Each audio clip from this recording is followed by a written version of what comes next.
Hello, my name is Gary Ickes. I'm a certified tree care safety professional. I've been asked by the Alabama Urban Forestry Association to discuss personal protective equipment with you. First thing we're going to look at today is our helmet. We have two types. This is a helmet, and you're probably not familiar with it. You're more familiar with hard hats. The main difference is that this helmet is a little bit more compact. It has a chin strap and a little bit better construction on the inside. Now, whether it's a helmet or a hard hat, one thing you need to make sure of is that the sticker inside the helmet says that it meets ANSI Z89.1 requirements. Now, a nice thing about a helmet, if you work in the air, is that it's a more compact fit. You're less likely to have the helmet pulled off your head, and especially if you use your chin strap, you're less likely to lose your helmet in the air. Now, second thing is our safety glasses. This is a normal pair, and again, they must meet the ANSI Z89.1 requirements. For folks that are a little nearsighted like me, we have to get our Coke bottles out, and they do make a safety version of these for us.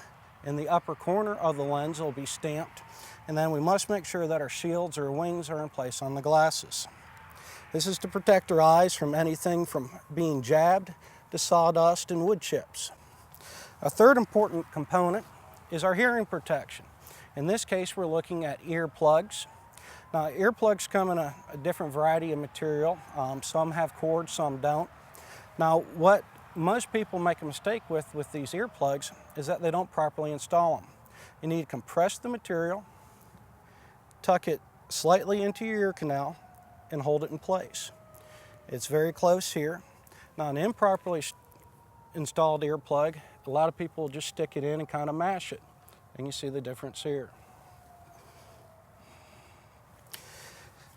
One of the most important pieces of our PPE are chainsaw cut resistant chaps.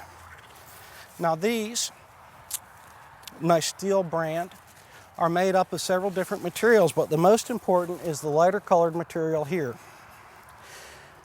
It's a long corded material, and when the running chain comes in contact, it pulls it out into the clutch area of the saw and stalls the chain.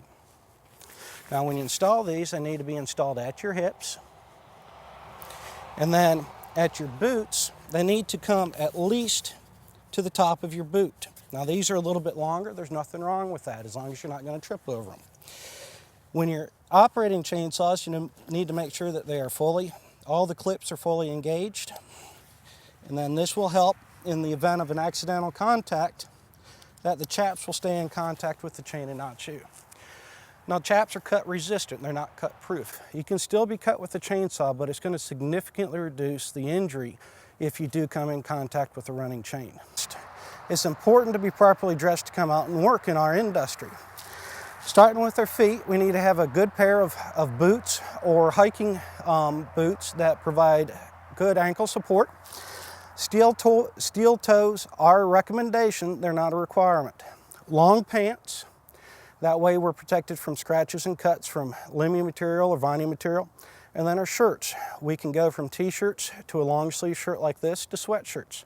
But we want to make sure that our clothes are form-fitting, that they're not loose or baggy, because if we're operating chippers or other pieces of equipment, we don't want to become entangled with brush and be pulled into them. Jewelry, rings, watches, chains, and earrings should be removed during certain operations such as brush chipping. This will prevent accidental entanglement and prevent injury or death to you. Thank you. This concludes our discussion about personal protective equipment, or PPE, for the Urban Forestry Training Certification.